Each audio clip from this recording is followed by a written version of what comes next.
Buenas tardes. Les damos la bienvenida al primer Congreso de Pensamiento Nacional Latinoamericano. Nos acompañan autoridades de la Universidad Nacional de Lanús y de otras universidades nacionales, docentes, no docentes, estudiantes, investigadores, investigadoras y público en general. Queremos hacer una especial mención a los veteranos de Guerra de Malvinas que se encuentran presentes. Ellos son Rubén Pablos, Jorge Torres, Ricardo Flores, Fernando Canjiano, Héctor Tesey, Francisco Celaya y César Trejo, director del Observatorio Malvinas de nuestra universidad.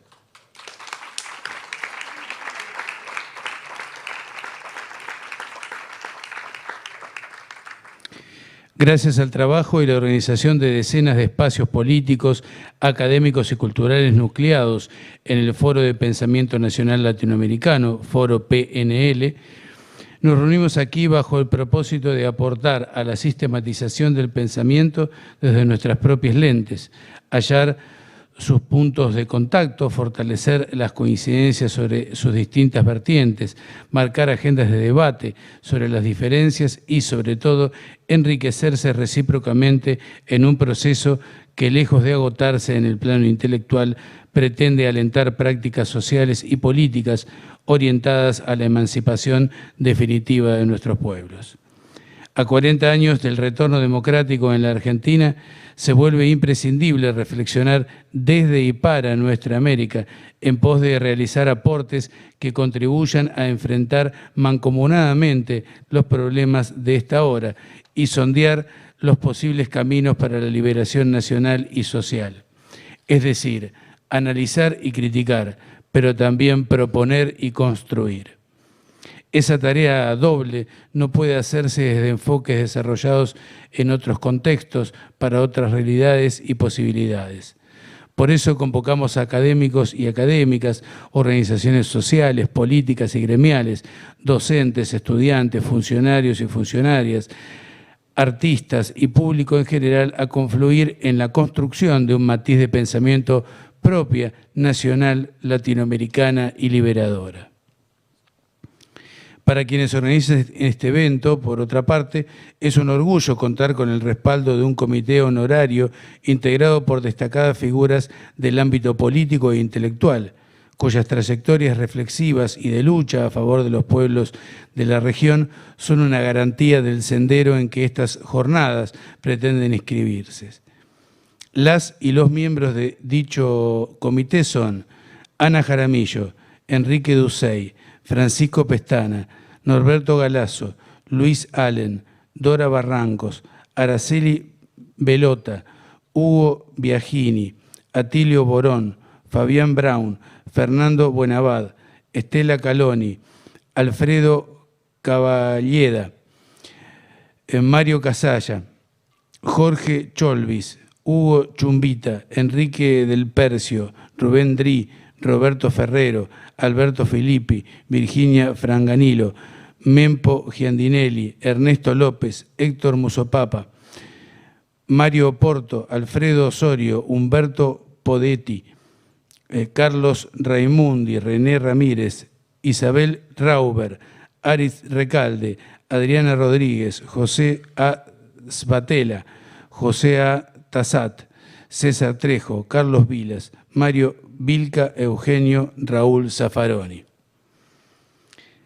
Debe destacarse también el arduo trabajo llevado adelante por el Comité de Organización, trabajo que, a fin de cuentas, es el que hoy nos permite estar reunidos. La coordinación general del mismo estuvo a cargo de Mara Espasante, Santiago Liaudat y Magalí Gómez, mientras que las coordinaciones de los ejes temáticos estuvieron como responsables a las siguientes personas: Ernesto Dufour, Julián Vilmes, Carlos Godoy, Facundo Di Vicenzo, Julián Carrera, Magalí Gómez, Jonathan Preuger, Gabriela Butler, Daniela Dambra, Carlos Abondoglio, Roberto Daives, Solange Martínez, Juan Manuel Fontana y Rodrigo Catasilli. Asimismo, desempeñaron un rol fundamental en la estructuración organizativa y logística de este Congreso Ana Parafioriti, César Baldoni, María Villalba y Celina Lacunza.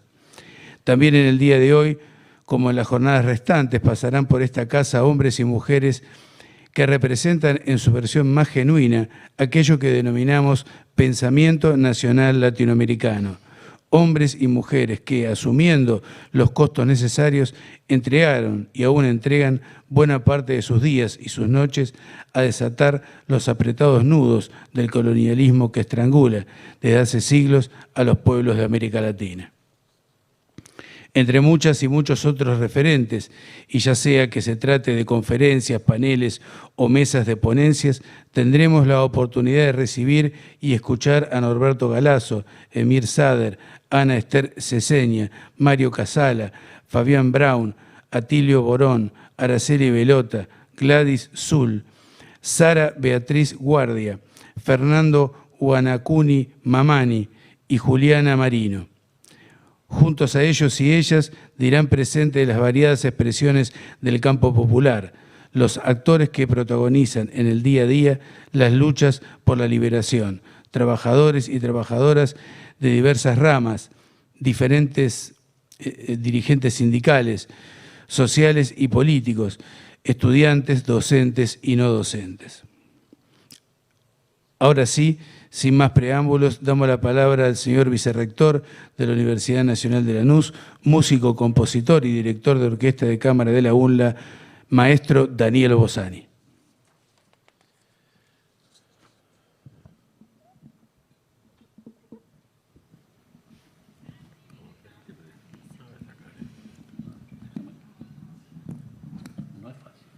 Ahí estamos, me gusta más así. Buenas tardes a todos y a todas. Quiero primeramente saludar a toda esta audiencia que está acá, a todos los compañeros de esta mesa y sobre todo saludar a los que están del otro lado en el streaming, en el canal de YouTube en vivo. Me han contado que hay muchos participantes de nuestra América Latina, de México, de los distintos países de la región. Así que, es un honor, es realmente una conmoción para mí estar en este momento dando la apertura institucional a este congreso. Sé que no tengo mucho tiempo y, anoté algunas cosas en realidad. Más que una bienvenida o una ponencia se me ocurrió después, porque yo escribí mucho en realidad, porque me habían dicho que escribiera mucho.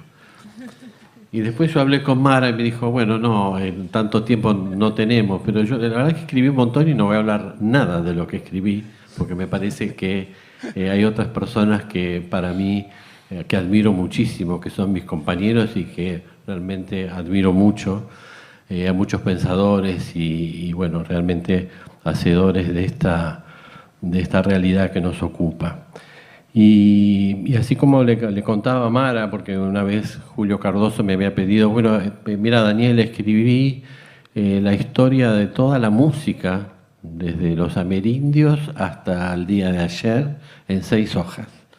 Y a mí me agarró como una especie de espasmo intelectual y digo, ¿qué hago?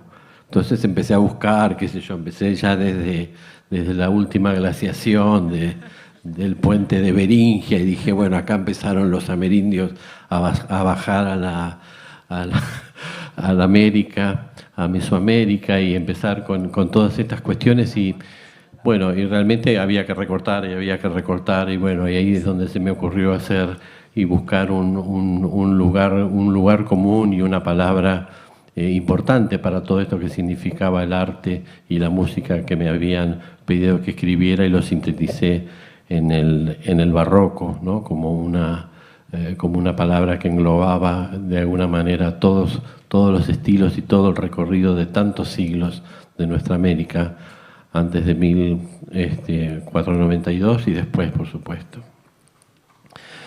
Así que mi idea era hablar un poco sobre muchas cosas y y hablar un poco de la nueva geopolítica y de los procesos que se están dando ahora, y de la CELAC, y de lo que está pasando, y de los BRICS, y que ya no son más economías emergentes, pero que nos muestran este nuevo paso que esperemos que se esté dando de la multipolaridad.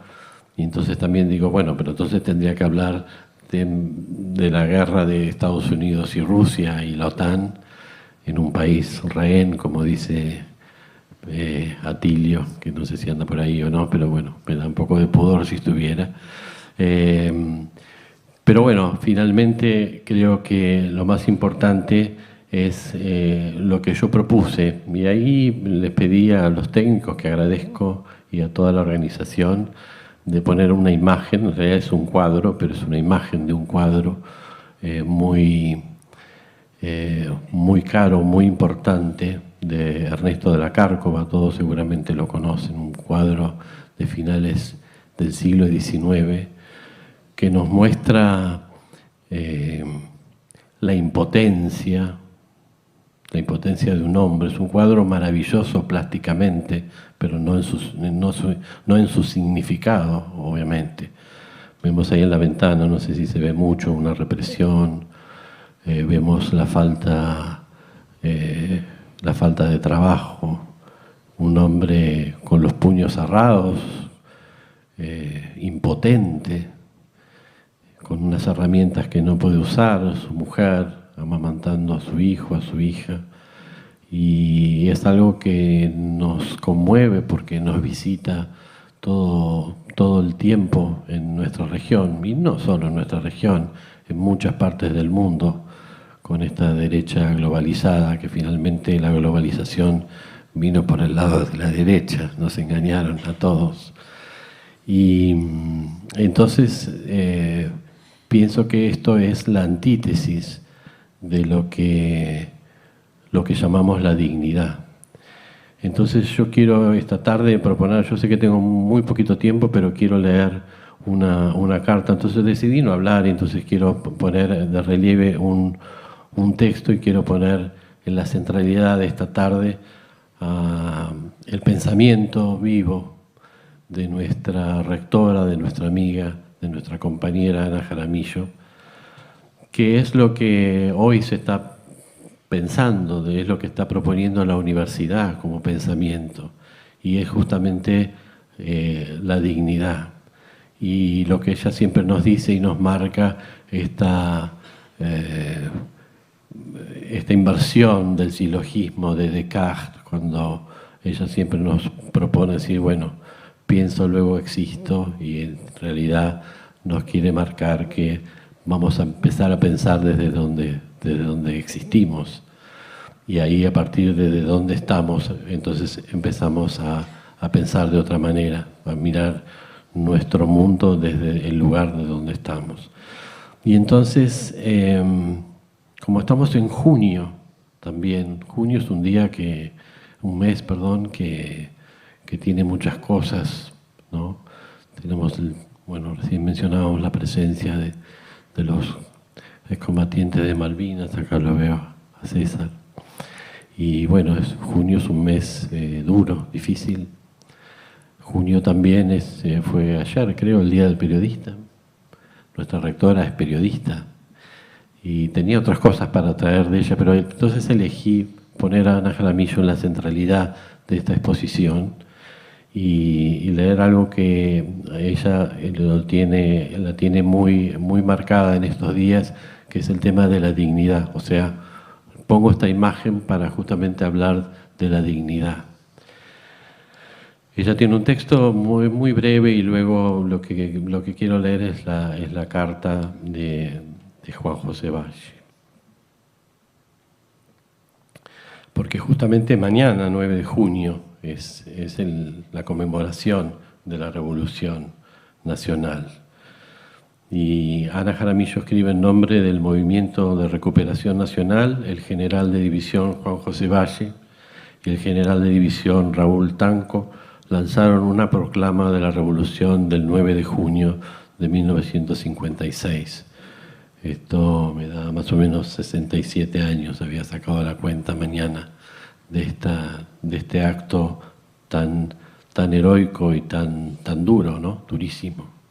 El 12 de junio, después de haberse entregado el general de división Juan José Valle, fue fusilado en la penitenciaría de Avenida Las Heras a las 22 horas. Antes de eso, el general Valle le envió una carta al general Aramburu que decía lo siguiente. Y lo que voy a hacer es leer esta carta y terminar con una frase nada más. Dentro de pocas horas usted tendrá la satisfacción de haberme asesinado. Debo a mi patria la declaración fidedigna de los acontecimientos. Declaro que un grupo de marinos y militares, movidos por ustedes mismos, son los únicos responsables de lo acaecido. Para liquidar opositores les pareció digno inducirnos al levantamiento y sacrificarnos luego fríamente. Nos faltó astucia o perversidad para adivinar la treta. Así se explica que nos esperarán en los cuarteles, apuntándonos con las ametralladoras, que avanzarán los tanques de ustedes aún antes de estallar el movimiento, que capitanearán tropas de represión, algunos oficiales comprometidos en nuestra revolución. Con fusilarme a mí bastaba, pero no. Han querido ustedes escarmentar al pueblo, cobrarse la impopularidad confesada por el mismo Rojas, vengarse de los sabotajes, cubrir el fracaso de las investigaciones desvirtuadas al día siguiente en solicitadas de los diarios y desahogar una vez más su odio al pueblo. De aquí esta inconcebible y monstruosa ola de asesinatos. Entre mi suerte y la de ustedes me quedo con la mía. Mi esposa y mi hija, a través de sus lágrimas, verán en mí un idealista sacrificado por la causa del pueblo. Las mujeres de ustedes, hasta ellas, verán asomárseles por los ojos sus almas de asesinos. Y si les sonríen y los besan, será para disimular el terror que les causan. Aunque vivan 100 años sus víctimas, les seguirán a cualquier rincón del mundo donde pretendan esconderse. Vivirán ustedes, sus mujeres y sus hijos bajo el terror constante de ser asesinados, porque ningún derecho, ni natural ni divino, justificará jamás tantas ejecuciones. La palabra monstruo brota incontenida de cada argentino a cada paso que da. Conservo toda mi serenidad ante la muerte. Nuestro fracaso material es un gran triunfo moral.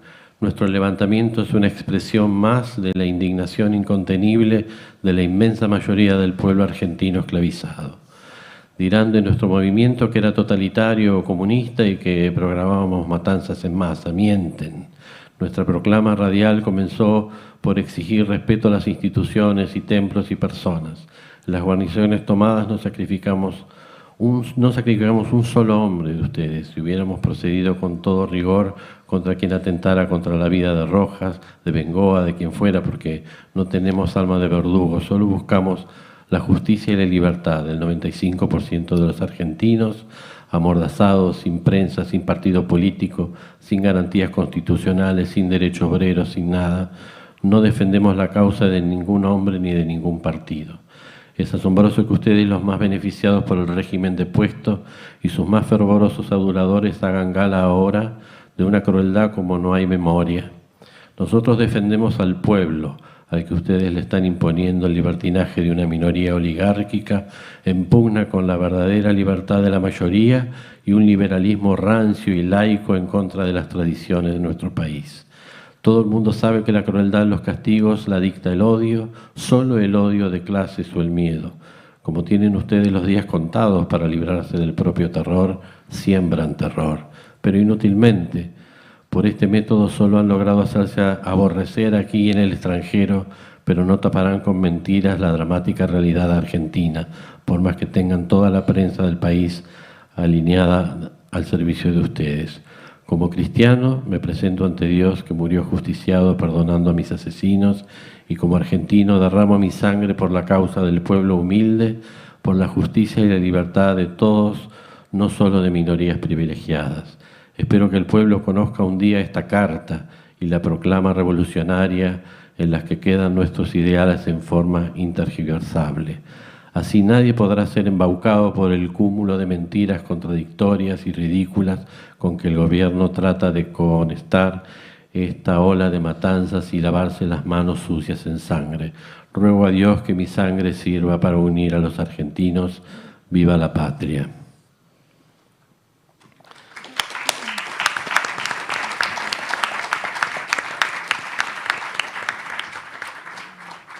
Y esta carta que nuestra rectora Ana Jaramillo nos hace leer siempre y realmente nos pone en una vibración y en una efervescencia emocional muy importante, es la que ella toma para concluir este escrito y decir que la Universidad Nacional de Lanús está realizando un homenaje a Juan José Valle, haciendo otra escuela de oficios con su nombre para recuperar la dignidad que fue avasallada por las dictaduras sucesivas, las que dejaron muchos y muchas desaparecidos y a niños y niñas apropiados. Así recuperaremos la dignidad, porque creemos que si no tenemos un oficio, no la tendremos nunca más. Entonces Ana siempre nos propone esto, que la dignidad la tenemos con el trabajo, y por eso se me ocurrió traer esta obra maravillosa de Ernesto de la Cárcova, porque nos muestra justamente la cara del otro lado de la moneda, y celebramos todo esto que nos propone Ana, nuestra compañera y amiga, y bueno, que yo quería poner en esta apertura en la centralidad. Sé que hay muchos temas, muchísimos, por eso no hablé nada de lo que quería hablar, sino que quería poner en valor esto que para nosotros representa nuestro espíritu, nuestros valores inclaudicables, que vamos a seguir en nuestra universidad todo el tiempo que sea necesario. Muchísimas gracias.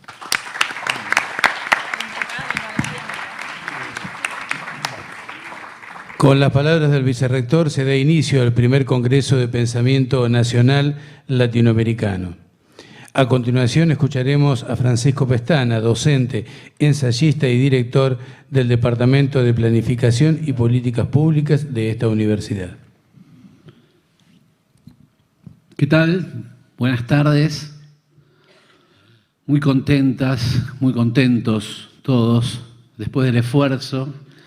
Y ante todo pido un aplauso muy sentido a todos los organizadores, a cada uno y cada una de los organizadores de este encuentro que viene concibiéndose desde hace mucho tiempo, que ha costado mucho y que por suerte ha contado con la presencia y con la fortaleza de todos los asistentes, de todos los ponentes y de todos los expositores y expositores. Así que les pido un aplauso para la organización.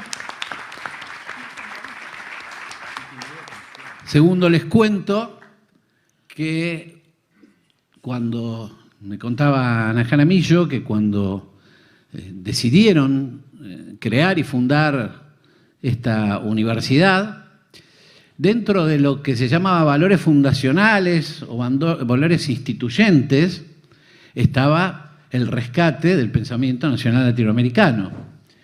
Hecho que, digamos, puso muy contentos a muchos y muy preocupados a otros, porque tenemos que reconocer, y la mayoría de los que estamos acá lo sabemos muy bien, que, digamos, desde los ámbitos académicos, durante mucho tiempo, y salvo excepciones, recuerdo las cátedras nacionales en la década del 70, nuestra matriz de reflexión, y digo nuestra porque yo me siento parte de una matriz de reflexión, no es un objeto de estudio para mí, sino es parte de la vida y del legado de nuestros maestros y maestras, gran parte de los cuales ya no están, otros están y otras están, decidieron que fuera el pensamiento nacional y latinoamericano uno de los valores instituyentes, muy a pesar de una fuerte corriente y poderosa corriente universitaria que nos niega carácter hasta científico.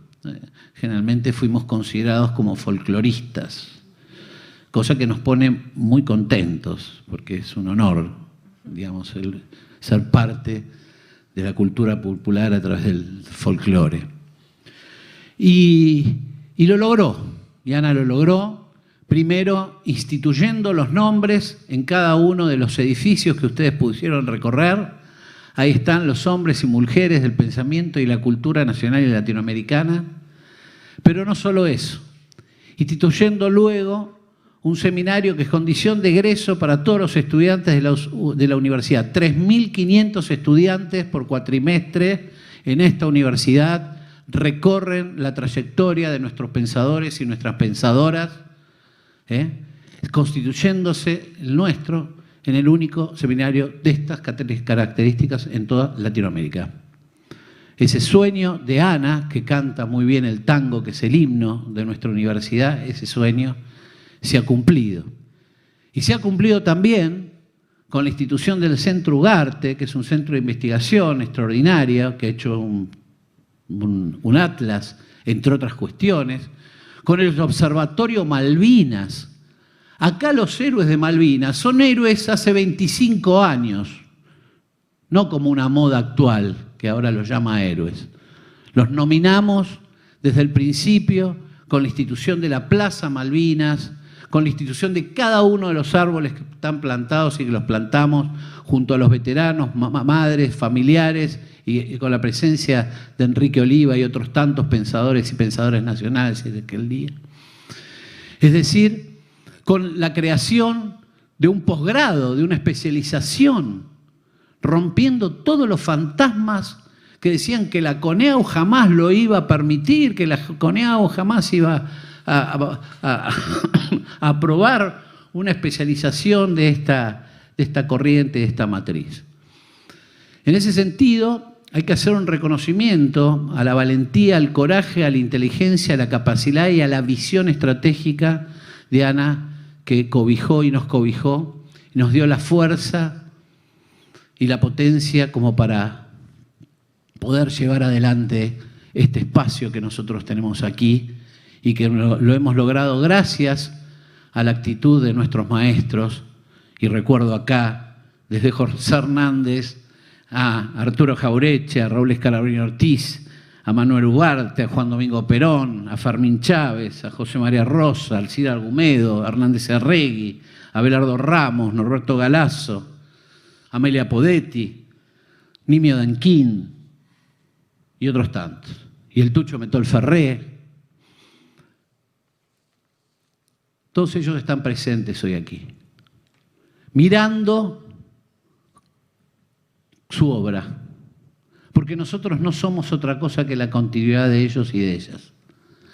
Porque nosotros también, a pesar, y yo les cuento que hace más de 40 años que veníamos insistiendo en incorporar en las universidades, y lo seguimos haciendo, y seguimos todavía encontrando rechazos en otras universidades, que esta matriz de reflexión creativa que es el pensamiento nacional latinoamericano es un instrumento esencial para la liberación definitiva de nuestros pueblos. Y tiene que, cuanto mínimo, constituirse en objeto de estudio en todas las universidades del país y de Latinoamérica. Y este encuentro, que nació junto con los compañeros de La Plata y otros compañeros que el año pasado nos autoconvocamos en una especie de foro para ver en qué situación estábamos. Lo llamábamos la reunión del estado del arte, a ver quiénes somos, qué podíamos hacer. Bueno, surgió luego la posibilidad en el ámbito de ese foro de generar este encuentro que realmente nos sorprendió a todos. Más de 450 ponencias. Yo jamás asistí a un encuentro universitario donde se presentaran 450 ponencias, gran parte de las cuales pudieron ser expuestas y van a ser expuestas en estos 3 días. Y además, con la presencia de más de 300 compañeros y compañeras que hoy, solamente hoy, nos acompañaron. Esto significa que el sueño de Ana y el sueño de nuestros maestros y nuestras maestras está hoy corporizado en nuestra universidad, y hay que defenderlo con uñas y dientes. Y digo que hay que defenderlo con uñas y dientes porque aún hoy, en algunos encuentros interuniversitarios en los que me toca participar, se preguntan, ¿qué es eso? ¿Qué es el pensamiento latinoamericano? ¿Existe el pensamiento latinoamericano? ¿Latinoamérica filosofa o son latinoamericanos filosofando? ¿Existe originalidad? ¿Existe creatividad? Este novum histórico que es América, ¿es además un novum que crea? ¿Que tiene capacidad creativa? ¿Que tiene capacidad de crear las propias categorías para dar cuenta de nuestros propios fenómenos? Por lo tanto, más allá de la convocatoria y del entusiasmo que nos rodea a todos y todas hoy, este encuentro yo creo que es un punto, y vamos a coincidir con los compañeros de La Plata y los otros compañeros, que es un punto de inflexión. Es un punto de inflexión para nuestra corriente, es un punto de inflexión para el mundo académico en la Argentina y en Latinoamérica. La curiosidad que despertó en muchos compañeros y compañeras de los distintos países que nos unen y que nos hermanan, dan cuenta de este fenómeno. Nosotros tenemos mucho que decir,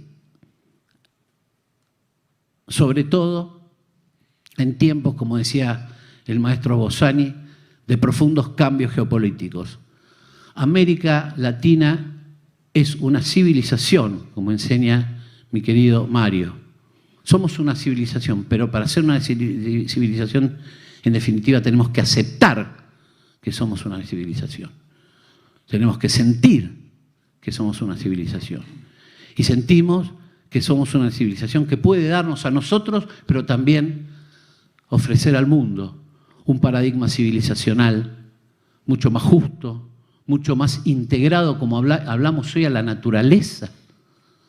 Hoy, con la incorporación hoy de las filosofías americanas, es un hecho nuevo para nuestra corriente, es un desafío para nuestra corriente, porque si bien somos una matriz de reflexión creativa, hundimos nuestras redes semióticas en lo profundo de la historicidad de América Latina. Y hoy, las filosofías andinas, la filosofía tupí-guaraní, hoy textualizadas gracias a la obra de Fernando Guanacuni Mamani, de David Choquehuanca, hoy podemos trabajar articulando esas enseñanzas. Hoy se hablaba, por ejemplo, del trabajo americano y a mí inmediatamente me remitía al concepto de trabajo durante el primer peronismo, como si el primer peronismo hubiera tenido una incorporación inconsciente de la idea del trabajo como servicio, del trabajo como obligación para la comunidad, etcétera, etcétera, etcétera. Así que yo entre todos les agradezco. Para mí, que hace más, no sé cuántos años ya que uno viene remando, me siento muy emocionado y además muy, en cierto sentido, impulsado a partir de ver tantas caras jóvenes que han entendido la importancia de lo que han hecho no nosotros, que fuimos simples transmisores, sino nuestros maestros, ¿no? Ojalá que lo podamos tener a Norberto acá, que sí, es un maestro, como es Ana Jaramillo también, que es una maestra. Nosotros no los llamamos ni profesores ni doctores, los llamamos maestros. No sé si saben ustedes por qué venimos de una corriente discipular, ¿no? Venimos de una matriz discipular. Entonces, todo ese reconocimiento para ellos hoy está corporizado en este encuentro que nos llega de regocijo, de felicidad y esperanza, no solamente por nosotros, sino por los que vienen, por nuestros hijos y por las futuras generaciones de americanos y americanas. Muchísimas gracias.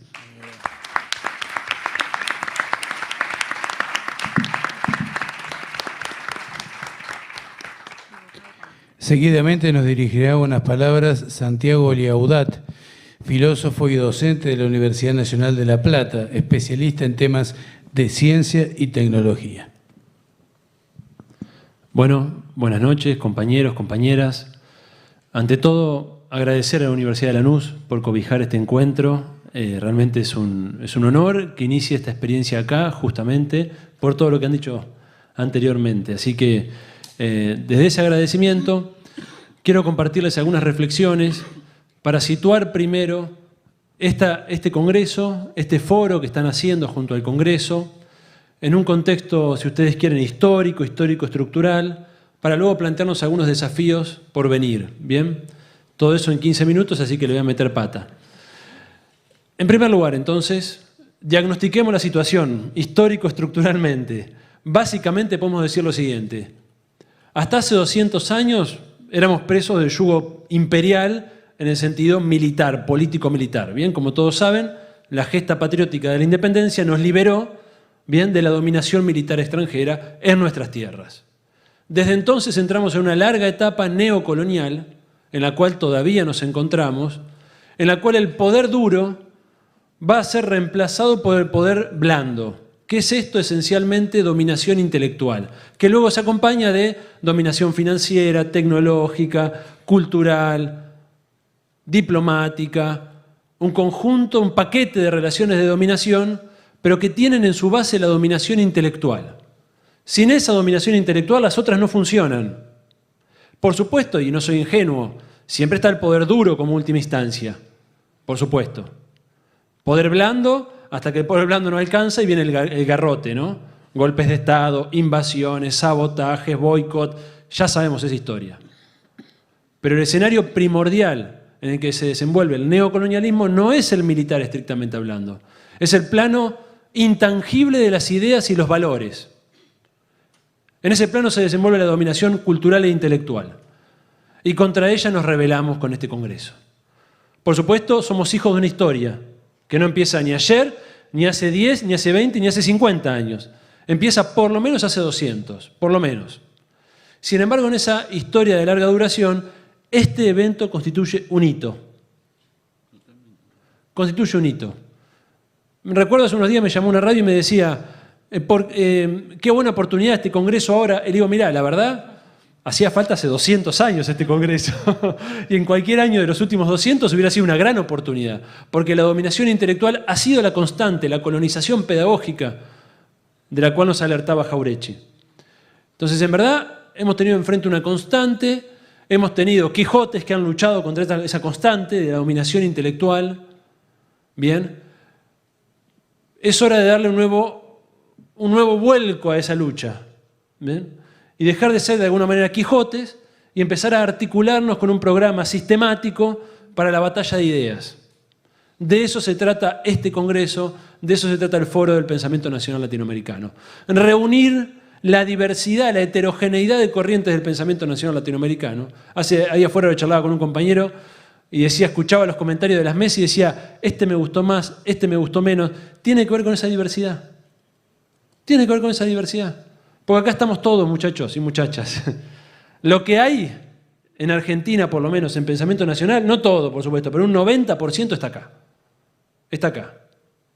Entonces era hora de que nos juntemos y discutamos entre nosotros y seamos capaces de enriquecer esas perspectivas para dotarnos de más fuerza para la batalla de ideas que, discúlpenme, estamos perdiendo. Bien, y ahí está el siguiente objetivo para mí central de este Congreso, que es el trasvasamiento generacional. La generación de los 70, que de alguna manera son lo que decía el compañero, los maestros, ¿no? ¿Por qué son los maestros? Porque sirvieron de hilos de continuidad con el gran pico del pensamiento social crítico latinoamericano, que fue el pensamiento de los 60 y 70. Fue nuestro pico.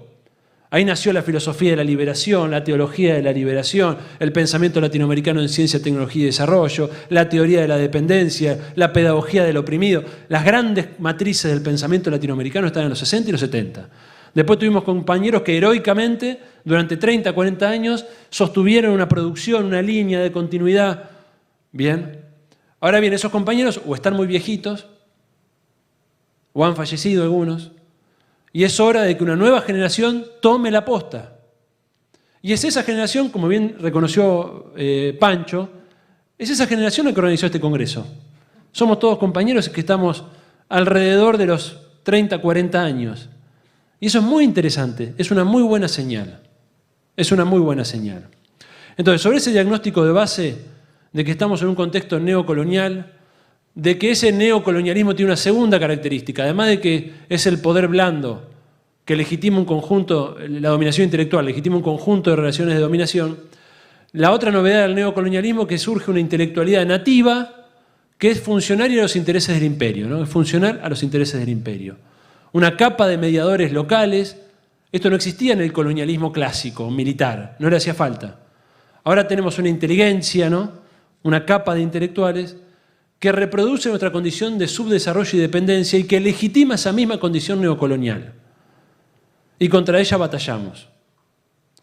No estoy hablando exclusivamente de intelectuales en sentido académico, incluyo acá artistas, periodistas, educadores, intelectuales, por supuesto, investigadores, que en su conjunto conforman la capa intelectual neocolonial, el aparato cultural neocolonial de nuestra sociedad.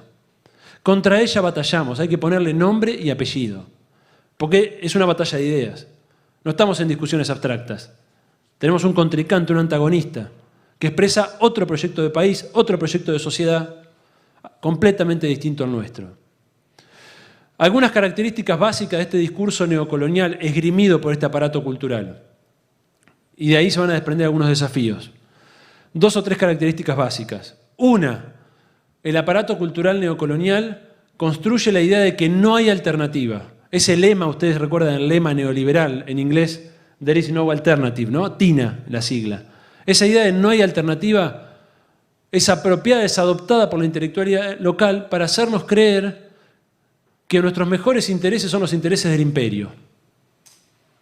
Que no nos queda otra que seguir a pie juntillas lo que el imperio ordena. Y como no hay alternativa, bueno, es lo que se puede. Es convencernos de que nuestra condición de dominados es la única condición posible y que por lo tanto el camino en el que estamos inmersos es el camino de lo posible, ¿no? El segundo elemento es la construcción permanente de un sentimiento de inferioridad. Esta idea de que, bueno, somos todos corruptos, somos todos ladrones, no servimos para nada. ¿Ustedes vieron el cine, la televisión, la literatura? ¿Qué imagen de nosotros mismos nos muestra? Realmente, con este pueblo decís no voy a ningún lado. Esa construcción de la inferioridad, esa construcción del sentimiento de inferioridad, del no se puede, es un elemento central de la cultura neocolonial. Y un tercer elemento de esta cultura neocolonial es identificar lo que se le opone nosotros, lo que decía Francisco, como lo folclórico, lo particular. Bueno, coexistimos con ellos, pero ellos no hablan de los temas centrales. Son como un nicho, ¿no? Nos nichifican, nos ubican en un rincón tolerable, como una artesanía indígena. ¿Bien? Esa imagen de nosotros mismos construyen. De todo esto desprendo algunos desafíos por delante para esta nueva generación que creo que empieza a usar sus armas, ¿no? Usar sus propias armas y elaborar sus propias producciones. 5 breves notas o desafíos. La primera, el título de este congreso. El pensamiento es nacional latinoamericano.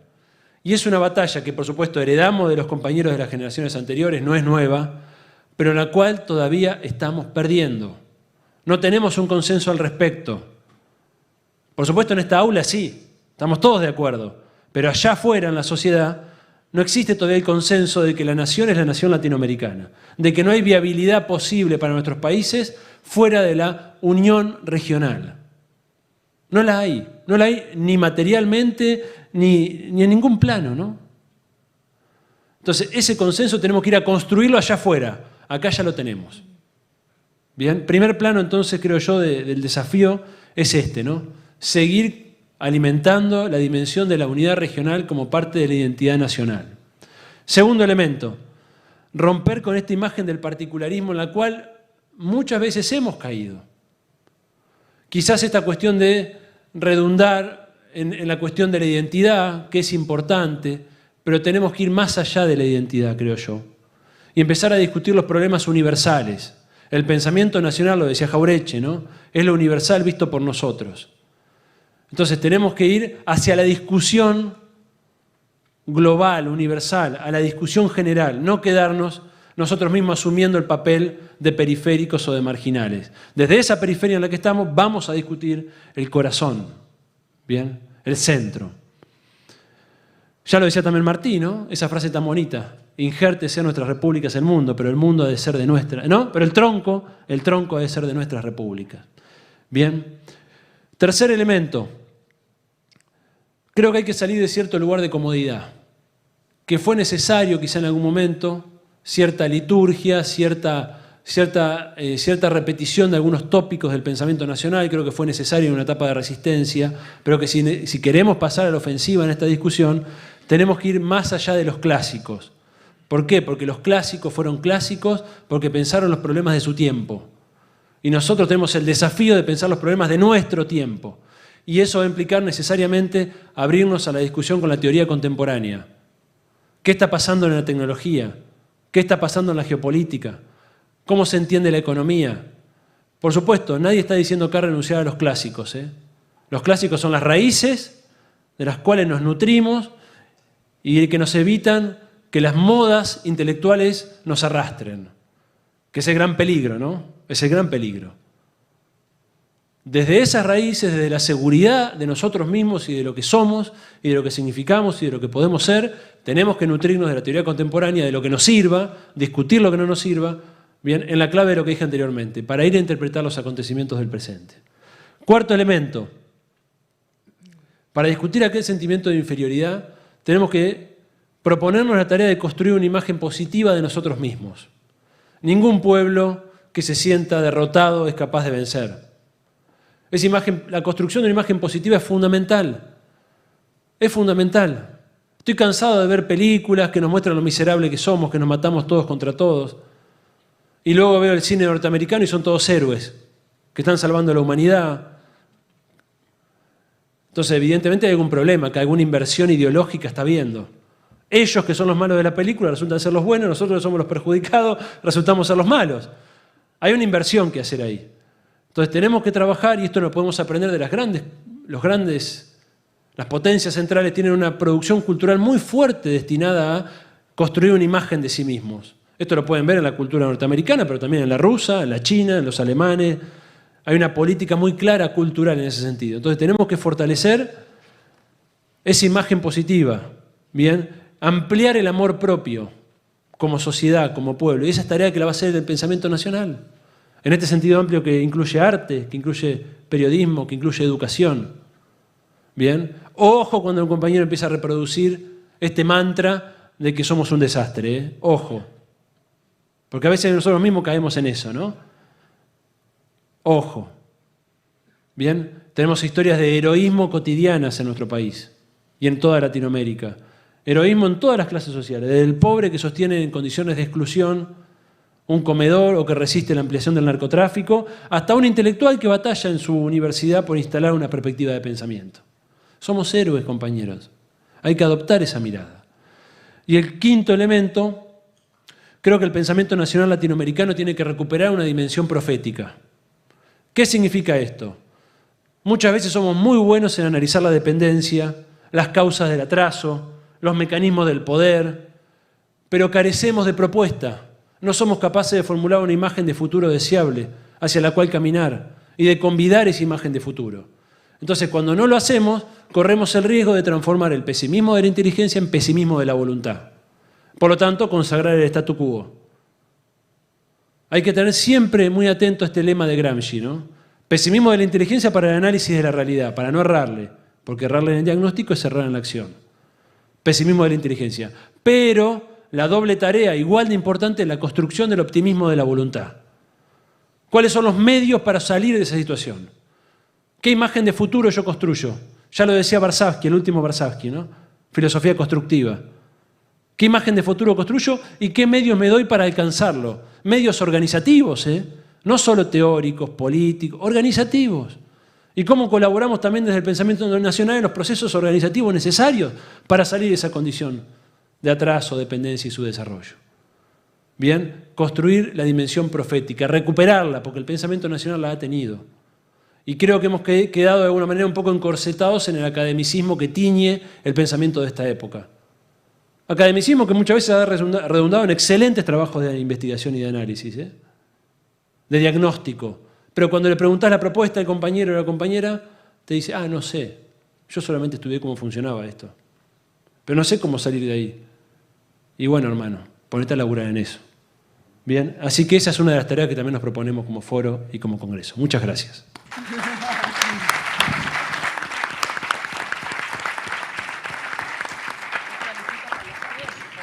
Ahora es el turno de Mara Espasante, historiadora, docente y directora del Centro de Estudios de Integración Latinoamericana Manuel Ugarte de la Universidad Nacional de Lanús.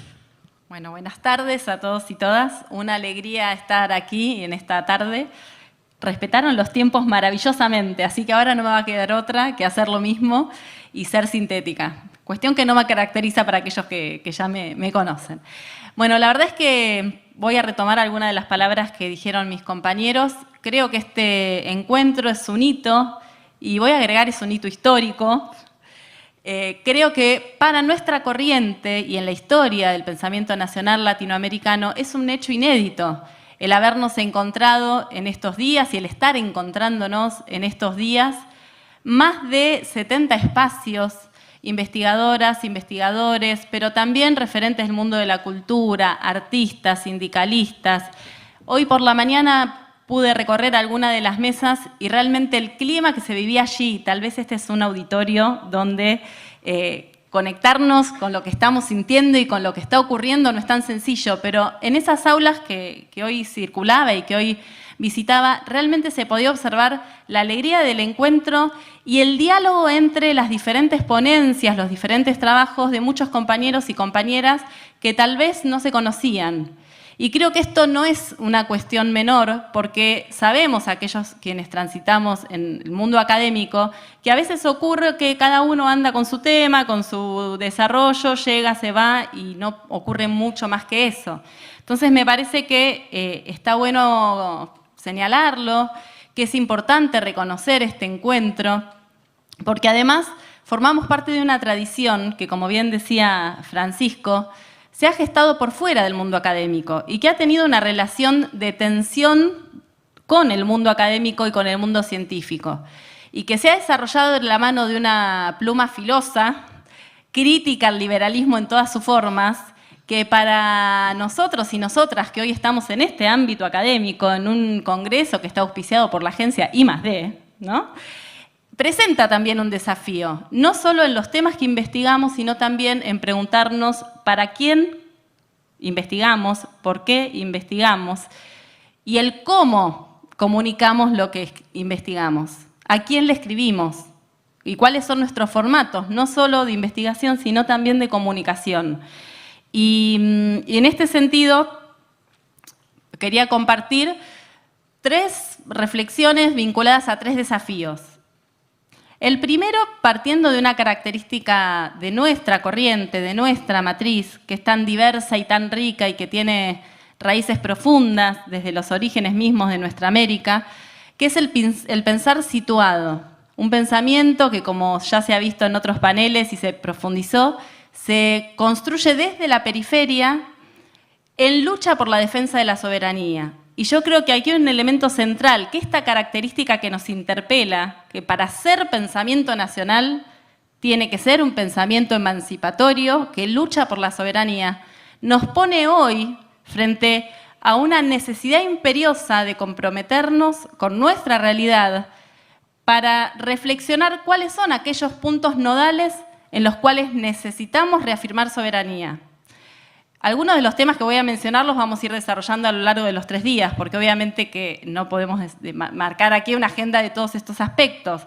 Pero sí me gustaría señalar una cuestión, que es justamente lo que se ha comentado aquí, y también lo decía Santiago, el carácter y la definición de lo nacional en cuanto latinoamericano.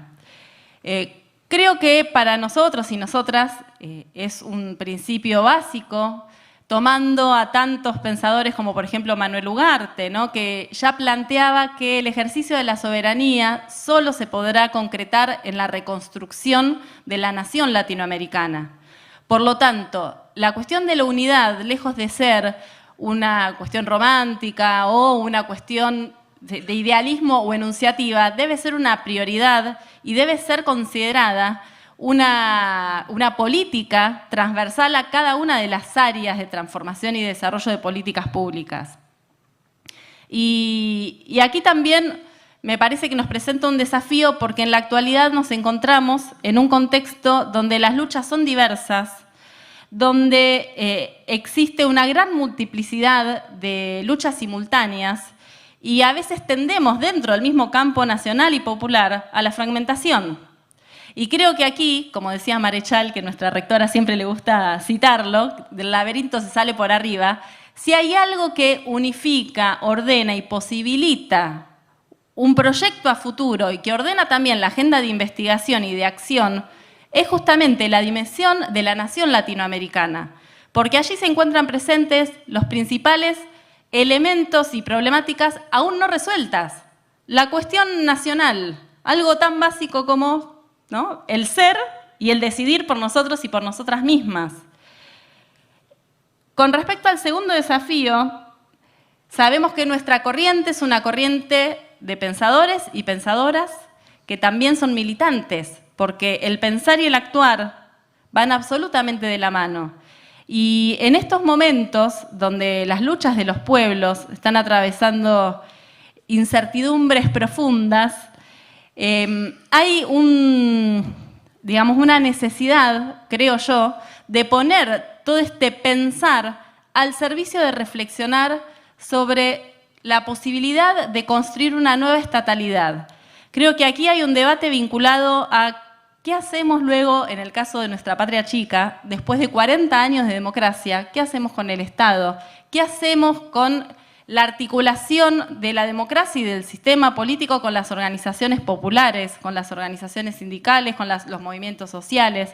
Creo que allí hay un campo donde tenemos que no solamente pensar, sino pensar desde esta matriz de la mano de la acción. Y como tercer desafío, muy bien con el tiempo, esto viene ordenadito. Como tercer desafío hay un elemento vinculado al carácter comunitario de nuestra corriente. El pensar latinoamericanamente implica pensar colectivamente, ¿no?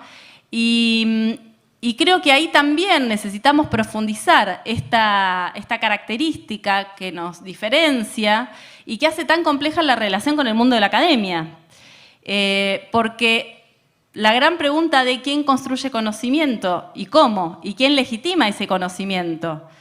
Hace un tiempo compartimos una actividad que creo que fue de Malvinas y Pancho, Francisco Pestana, le decimos Pancho, ponía el ejemplo de los colectivos que construyen y generan conocimiento desde la acción. Por ejemplo, las madres de Malvinas, ¿no?, las madres de los héroes de Malvinas, y cómo a partir del andar con los colectivos y las organizaciones aparecen nuevas voces que necesitamos justamente fortalecer, aprender y decir y escuchar con ellos y con ellas, ¿no? Entonces ahí hay también una dimensión desde lo metodológico que creo que es importante y que en todos nosotros y nosotras se encuentran presentes.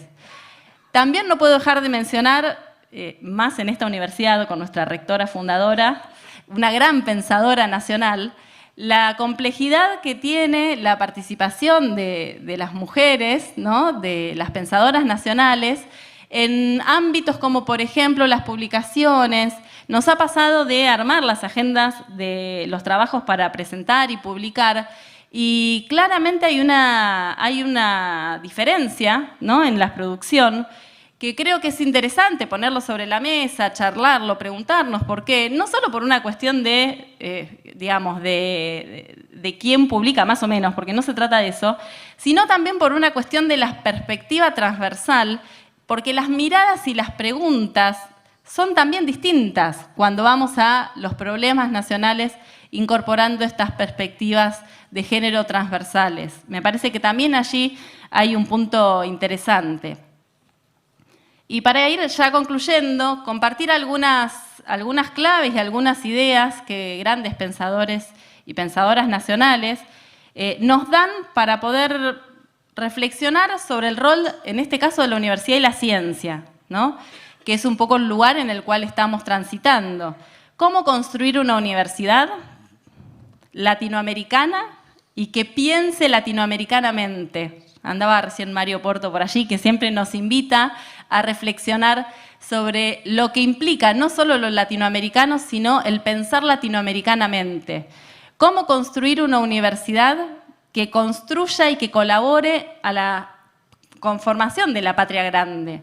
Y allí tenemos una tarea que, de nuevo, aparece en todos los campos, en el campo de la docencia, en el campo de la investigación, en el campo de la cooperación, como llamamos aquí la extensión universitaria, porque es necesario preguntarnos, por un lado, ¿qué enseñamos? Es necesario poner en debate y en cuestión la currícula. Aquí en el curso de ingreso trabajamos siempre para que todos nuestras estudiantes y nuestros estudiantes puedan ya conocer un texto y un aporte de Metol Ferré, donde él justamente plantea la necesidad de generar una reforma curricular a nivel latinoamericano, donde historia social latinoamericana, contemporánea, podría ser, bueno, otra, vamos a dejar historia porque además es de mi tribu, entonces bueno, pero digo, de alguno de los aspectos de las ciencias sociales, que sea obligatoria para el conjunto del sistema universitario latinoamericano.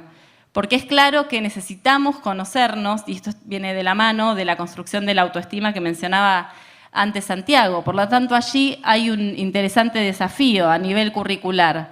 También Metol en ese texto habla de la movilidad estudiantil, de la movilidad docente. Hay muchísimo para hacer en el campo de poder profundizar las redes que se tienen que ir tejiendo entre los pueblos. Porque si algo sabemos es que la unidad del continente solo se podrá sostener si hay una unidad efectiva de los pueblos. Y esto lo sabemos y lo hemos aprendido en este siglo XXI, donde en algunas instancias institucionales se ha avanzado tanto, en la primera década de nuestro siglo, pero después el retroceso también ha sido un retroceso rápido.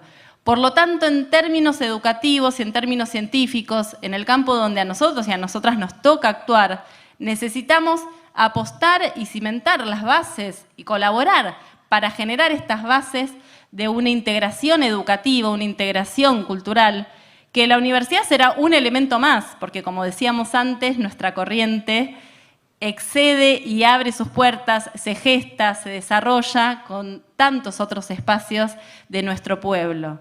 Entonces, allí es donde nos tocará pensar cuál es el marco, si es una CELAC educativa, si es una UNASUR educativa, si es el Mercosur educativo que existe y que tuvo un gran desarrollo en algún momento y que debemos volver a retomar, a debatir y a pensar cuáles son aquellos elementos, proyectos estratégicos que nos permitan avanzar hacia este proceso de unidad. Y para terminar, quería también leer una frase de nuestra querida Ana, que hoy no nos pudo acompañar, pero como verán está en todos los UNLA, está absolutamente presente, donde Ana en su texto Universidad y Proyecto Nacional decía: preparar y formar a los jóvenes para que sean protagonistas y decisores aquí y ahora, y no solo analistas e intérpretes de la realidad y sus cambios. Es el desafío que encaramos para producir conocimientos que permitan evaluar, planificar, decidir e intervenir en la construcción social de una sociedad alternativa, invitando a nuestros ciudadanos y ciudadanas a comprometerse en su acción individual con la acción colectiva, de construir una sociedad mejor en una comunidad histórica particular en nuestra Argentina y nuestra América Latina. Gracias.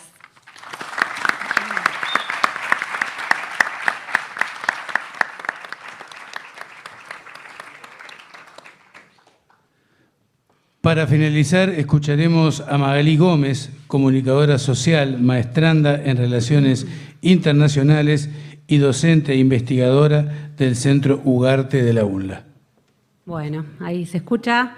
Buenas tardes a todos y todas. Voy a ser muy breve porque se viene la próxima conferencia. Ya de atrás me están haciendo así que hay que ir cerrando porque se nos pasó un poquito el tiempo.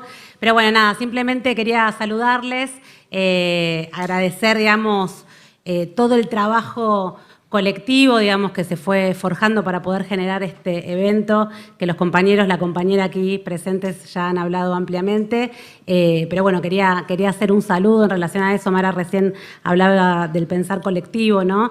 Y yo justamente pensaba en esto de lo inmenso de este congreso, que superó las expectativas, que realmente, como decía también Pancho antes, recibimos 400 ponencias, hay más de 400, 500 investigadores, investigadoras que presentaron sus trabajos, hay 20 mesas que están distribuidas en 5 ejes, pero esas 20 mesas están coordinadas por 4 personas cada una de las mesas, o sea, son 80 coordinadores y coordinadoras que estuvieron articulando desde hace meses para poder, bueno, hoy presentar toda esta producción que estamos compartiendo en este congreso. Hay muchos números, hay 42 expositores, hay... lo tengo acá porque si no se me olvida.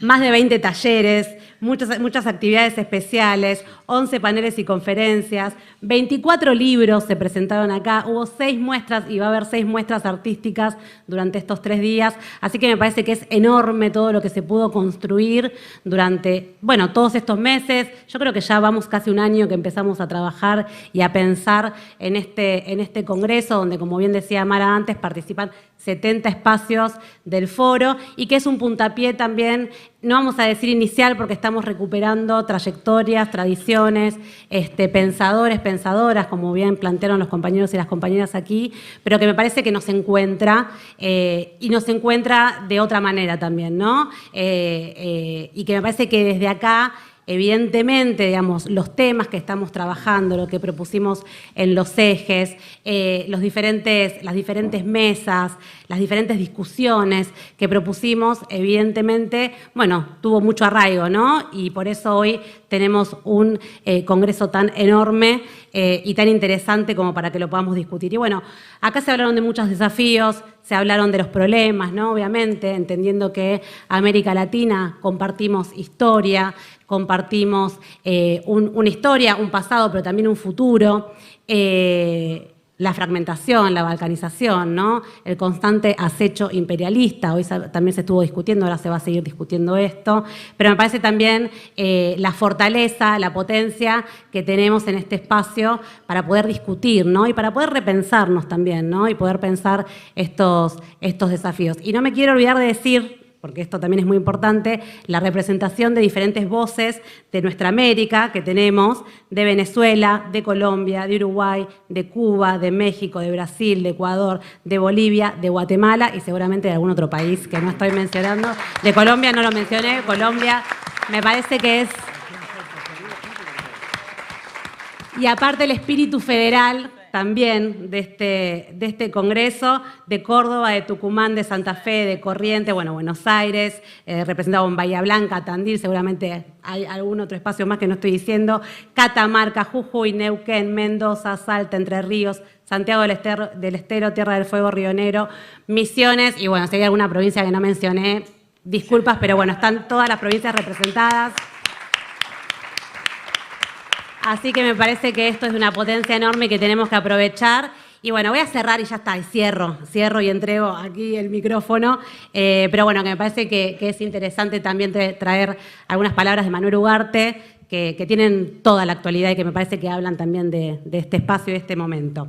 Hemos vivido de reflejo durante muchos años y es hora de que saquemos de nuestra entraña una doctrina, una concepción continental que responda, no a la quimera de lo que imaginamos ser, sino a la realidad de lo que somos. Solo se llega al porvenir pasando por el presente. Y no basta tener los ojos fijos en el sol. Es necesario mirar las piedras donde posamos el pie. Muchas gracias, bienvenidos y bienvenidas.